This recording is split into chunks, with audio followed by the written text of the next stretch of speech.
ทักทายสบายดีเนาะและสวัสดีทางฝั่งไทยเด้ฝั่งลาวเด้วันนี้ก็จะมาหาหน่อใหม่อยู่แคมป์น้ำฝนตกลายช่วงนี้นะน้ำขึ้นน้ำนองสภาพเบิ่งซุ้มหน่อยอยู่เทิงมีปะจะจอดเรือจอดเรือไว้บนนี้แล้วสิเบิ่งนอก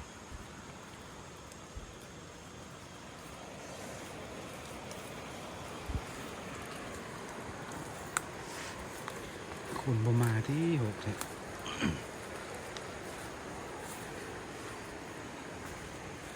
ถือว่าฤดูกาลนี้กะหน่อใหม่กะถือว่ามีลายอยู่ลงน้ำพี่โอ้ขึ้นพิลึกเลยโอ้หกแต่นี่มันมีคนมาเพิ่งคนบ่มาจากเทือก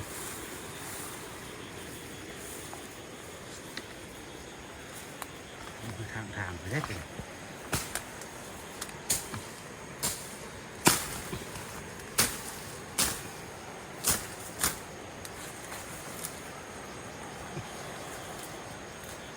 ขึ้นห้าสุ่มมาหมักเถอะ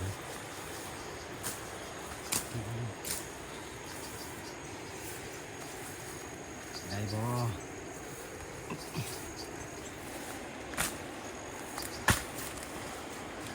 มาละ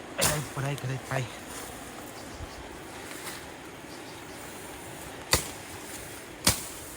ขึ้นทาง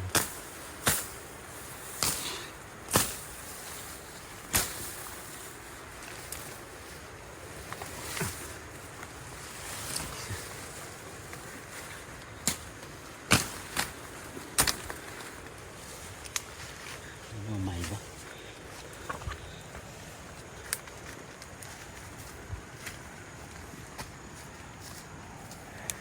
มืดนายถือมีอยู่ดิมีอยู่อยากจะตัดอ่ะพอดีงามหน่อยมาหันซูมลายทางนี้มีบ่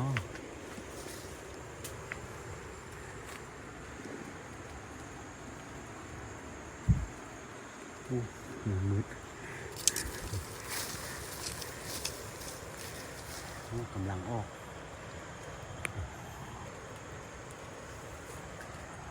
กำลังออก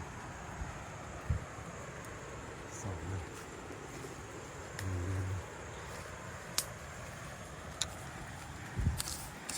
แต่ว่าบ่หันสูงนะเราต้องการนอสูงเอาไปเห็ดนอเผาเนาะนอน้อยๆตั้งก็ถือว่ามีลายอยู่กำลังออกนอนี่ก็เสียเหมือนต้มอะไรจำเจียวถึงมือนอสูงนอง่ายกำลังออกลายนอนี่ตัวนอยังต่ำลายโอ้โหสูง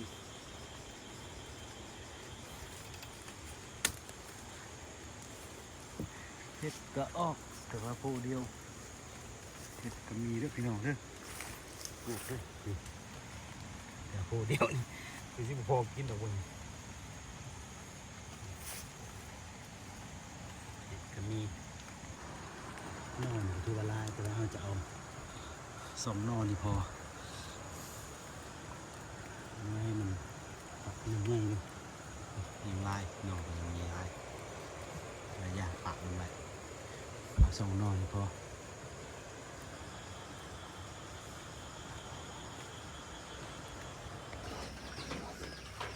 หน่อใหม่ที่เรามอแล้ว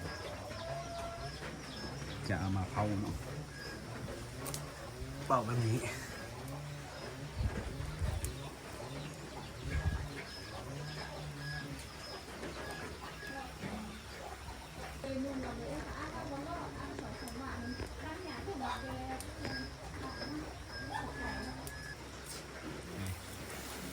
จ้างมอเถื่อนแล้วก็เผา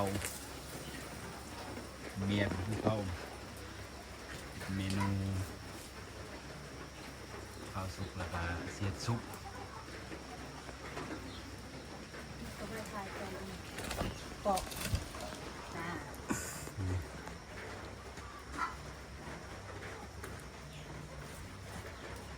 เอ็นเมนูเลยกินวันนี้นะ ซุปนอก ซุปนอก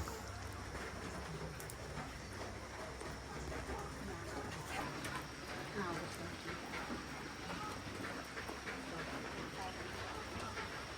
ใส่ไฟแห้งเนาะเผา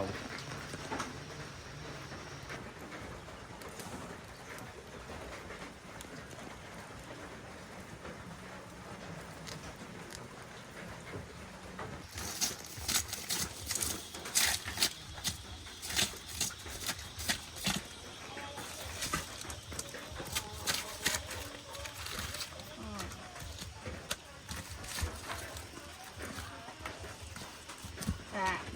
แล้วทำไม มันก็มาปอกเอาไปอีกบ่เอาไปเท่าอีกบ่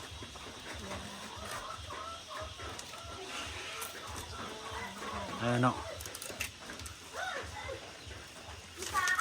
แค่จะให้ตรงขาวเป็นเหว เท่าอีกไหม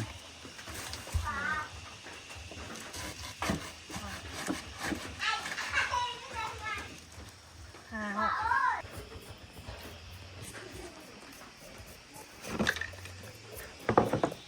ว หลังจากที่เราเผาแล้ว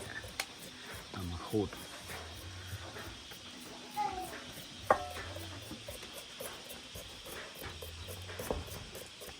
แค่สีให้มันไหมนะ อืม อันนี้คือไม่ใช่ให้มันไหมเป็นกันแท นอนใหญ่พุด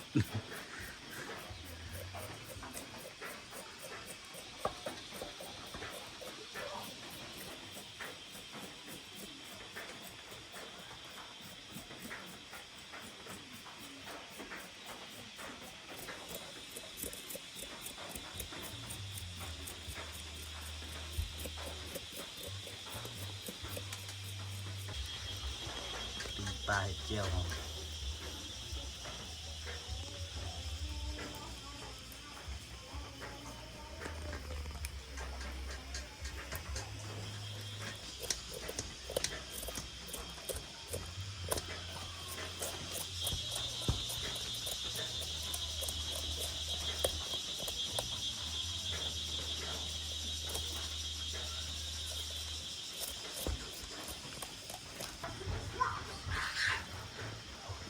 ตอนเรา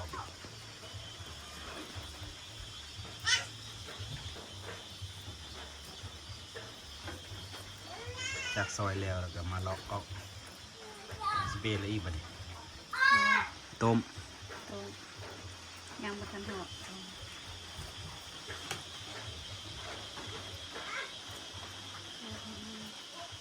หอมเลย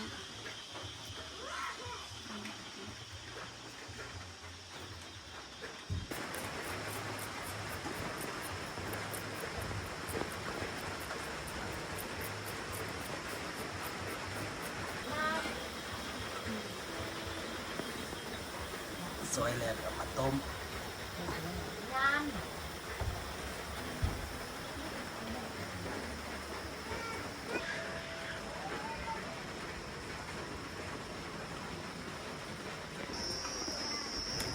หลังจากที่เราต้มสุกเลยแบบอะไรต่อหอนวะ คุยอย่างไร มีอะคุณเมียซีทำเมนูนี้มาสุกนอก ซุปนอกจ้า ออกมา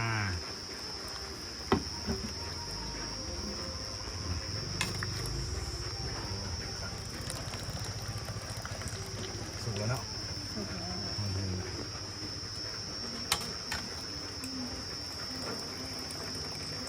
หนอหนึ่งถือว่าได้ลายอยู่นี่หนอเยอะ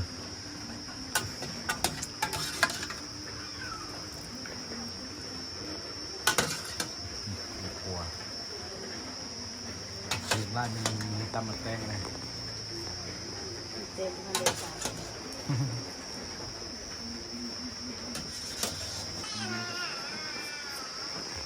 แตงตำมะแตงเพราะซุปนอกเกี่ยวปลาตำเรียบร้อย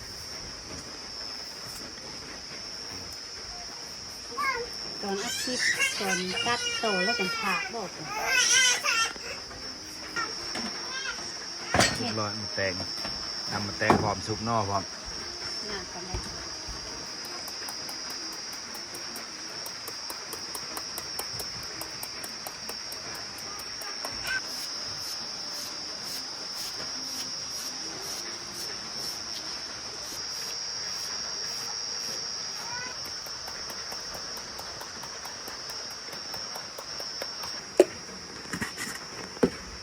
โอ้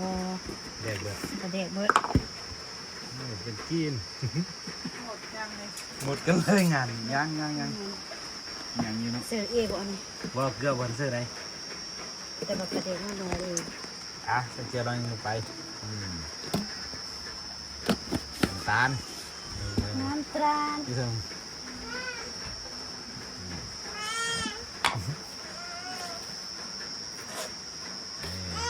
โอเค มะนาว ทำก่อน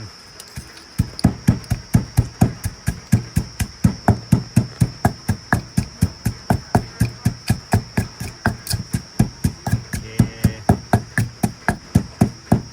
ใส่ปลาแดกลงไป ซ้ โอเค ำป๊อกป๊อกป๊อกป๊อกป๊อก เรียกพอเลย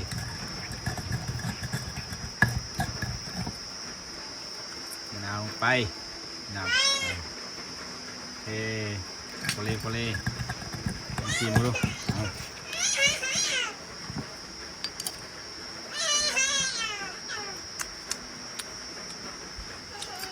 อร่อย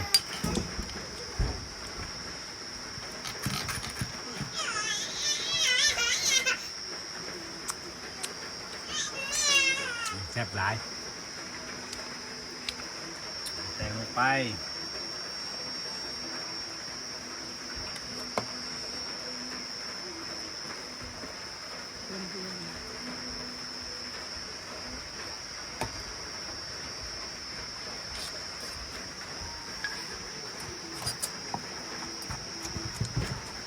หัวเข้าไป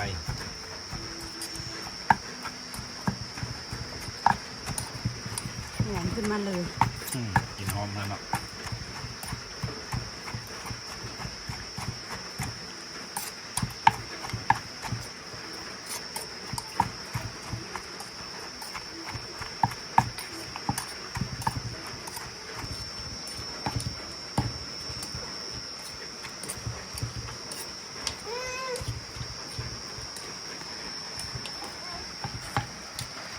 อร่อยแน่อิ๊ะนี่ อร่อยแน่นอน เอ๊ะ ใช่ไหมสำเร็จทอก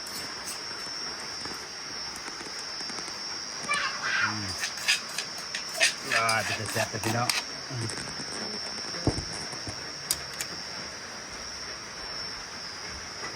ทุบเป็นหนึ่งเมนู ไม่ได้ เมนูที่สองคลุกนอกก่อน ต้มงา เป็นนัวลงไป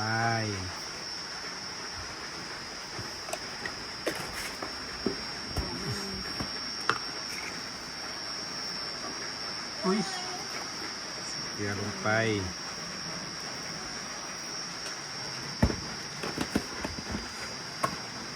ติดก้นเนาะเป็นหอม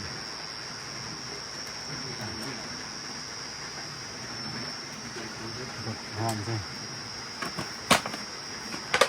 นี่ไง หอมไทย ไข่หอมเปรย์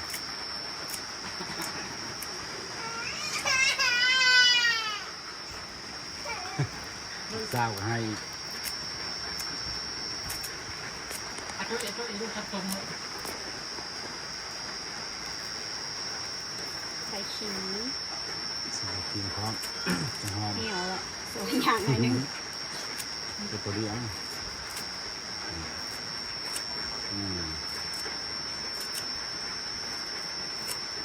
โอเค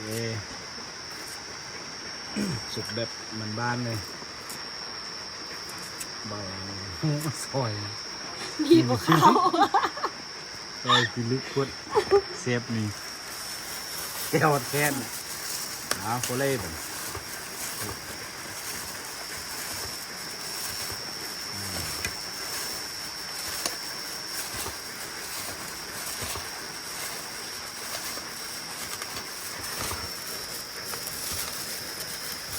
ก็เป็นตาแซ่บเลย แดง กินมาดู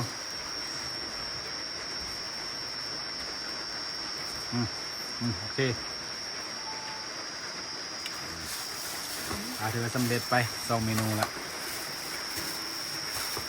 พอไปซื้อน้ำเหลือง